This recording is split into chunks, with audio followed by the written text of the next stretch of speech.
Baik, bismillahirrahmanirrahim. Assalamualaikum warahmatullahi wabarakatuh. Ini adalah tugas kami, tugas kelompok tentang proxy war dari pelatihan dasar CPNS Kabupaten Bekasi yang diselenggarakan oleh PPSDM, Kantor Regional Bandung, Angkatan 1, Kelompok 2. Di sini ada saya, Sugianto, sebagai moderator, lalu ada Ibu Lutfiah, ada Ibu Isma Nurul Aini, serta ada Ibu Pesta Renindra Susanti. Baik, di kesempatan ini kami membahas tentang proxy war. Ya, waspada tentang proxy mengintai Indonesia. Ada beberapa bentuk-bentuk tentang perang proxy di Indonesia, yaitu diantaranya ada kerusuhan akibat tersulutnya konflik horizontal, lalu ada penanaman bibit paham radikalisme dan anti Pancasila, ada penyebaran hoax di media maya, ada menghembuskan isu sara agar terjadi instabilitas keamanan, ragam demonstrasi, pemaksaan menggantikan dasar negara dengan sistem ideologi lain, serta ada memicu sentimen agama melalui teror bom di tempat ibadah. Baik, dan ini adalah diskusi kami. Banyak sebetulnya isu kontemporer yang perlu dibahas oleh kita semua.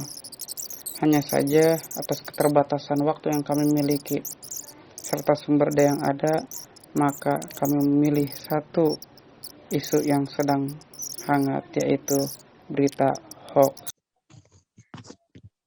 Di sini ada penjelasan tentang hoax.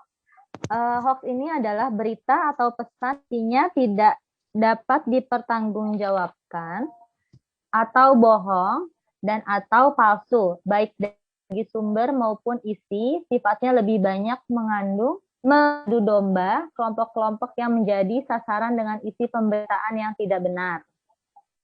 Itu pengertian dari hoax. Atau di sini juga ada definisi hoax menurut Oxford, yaitu humorous or malicious deception. Menurut Kamus Besar Bahasa Indonesia berarti yaitu berita bohong. Dan di sini untuk ciri-ciri hoaxnya, di sini untuk ciri-ciri hoaxnya itu ada 4 menurut Kominfo. Di sini ada staf Menteri Bidang Hukum Kementerian Komunikasi dan Informatika atau Info ya yang kita kenal. Di sini ada Pak Henry Subiakto mengatakan terjadi hoax yang begitu masif selama pelaksanaan pemilu 2019. Dan di sini ada ciri tertentu yang menandakan bahwa suatu informasi merupakan hoax atau berita bohong. Yang pertama ini ada sumber informasi atau medianya tidak jelas identitasnya, mengeksploitasi fanatisme sara. Yang kedua ada pesan tidak mengandung unsur 5W ke 1H, lengkap yaitu what, when, who, why, where, dan how. Dan ketiga ada pihak yang informasi meminta info tersebut disebarluaskan semakin. Dan yang terakhir ini ada hoax diproduksi untuk menyasar kalangan tertentu.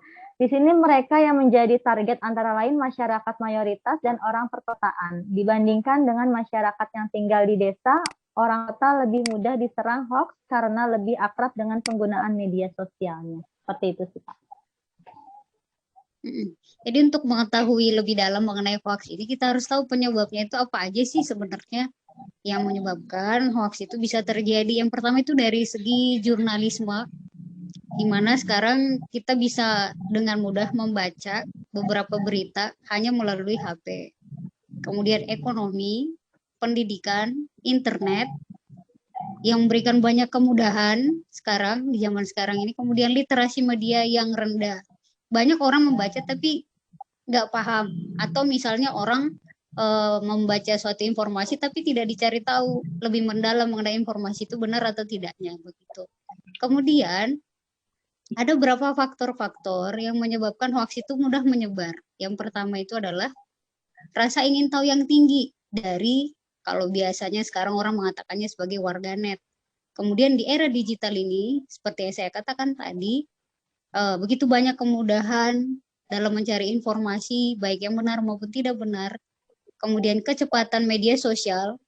Di zaman sekarang semua orang pasti punya media sosial rata-rata, baik yang muda apa yang tua.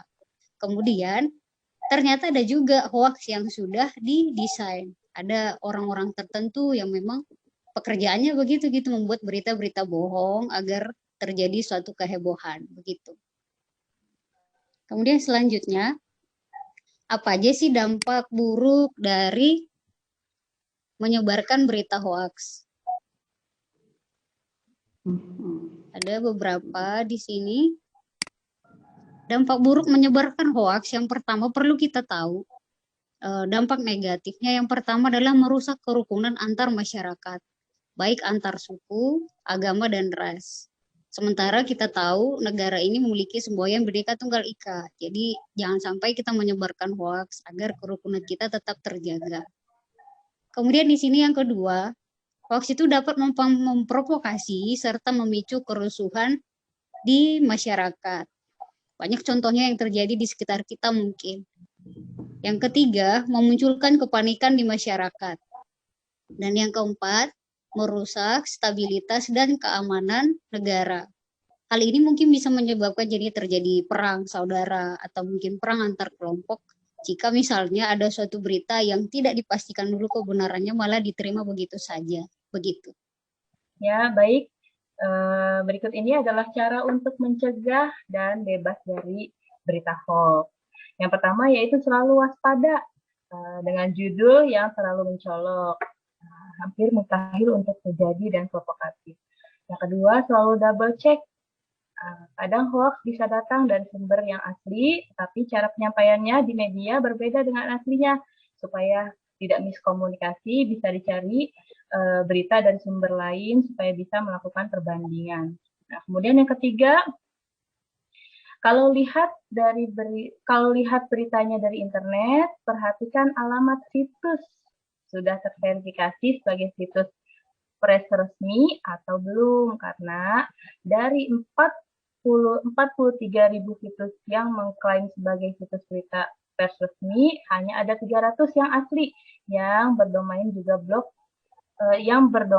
blog juga masih harus dipertanyakan kredibilitasnya.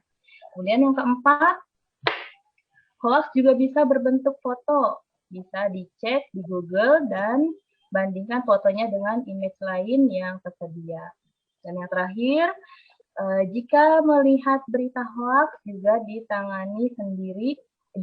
ditangani sendiri untuk mencegah penyebarannya dengan klik fitur report di Facebook atau Twitter ataupun Instagram. Adapun undang-undang jerat hukum untuk penyebar hoax. Nah, hati-hati teman-teman yang suka menyebarkan hoax, karena di sini bisa terjerat hukum, ya.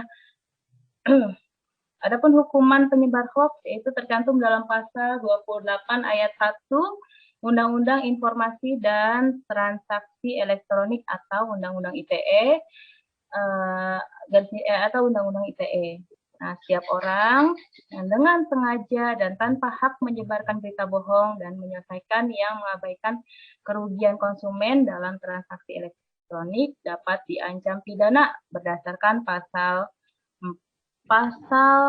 45A ayat 1 Undang-Undang Nomor 19 Tahun 2016, yaitu dipidana dengan pidana penjara paling lama 6 tahun dan atau denda paling banyak 1 miliar. Sangat menyeramkan, bukan? Maka dari itu, hindari hoax, hindari menyebarkan berita hoax. Dengan menggunakan teknik fishbone, maka hoax kami analisa sebagai berikut. Hoax disebabkan oleh kurangnya kesadaran hukum serta kesadaran literasi media yang rendah. Hoax tersebut juga didukung oleh rendahnya kualitas pendidikan, suka berbagi akan tetapi malas membaca, suka update, suka ingin pengakuan dari yang lain. Hoax didukung oleh kemudahan bermedsos serta kecepatan akses internet. Hoax juga mengakibatkan hukuman atas pelanggaran Undang-Undang ITE yang lebih ketat dan tegas. Maka perlu kita lebih bijak lagi dalam bermedsos. Baik, mungkin cukup sekian presentasi dari kelompok kami. Hoax itu sangat merugikan dan menguntungkan untuk orang-orang yang ada di balik hoax itu sendiri ya. Hoax itu bisa kita cegah kalau memang kita mau untuk mencegahnya. Hoax pun akan berbahaya karena merugikan untuk semuanya. Ya, awas, ancaman untuk penyebar hoax 1 miliar. Wah, angka yang cukup fantastis untuk sebuah forward text. Mungkin itu saja dari kami. Dan sebagai penutup dari kami ucapkan Stop hoax. stop hoax. Stop hoax. Stop hoax. Assalamualaikum warahmatullahi wabarakatuh.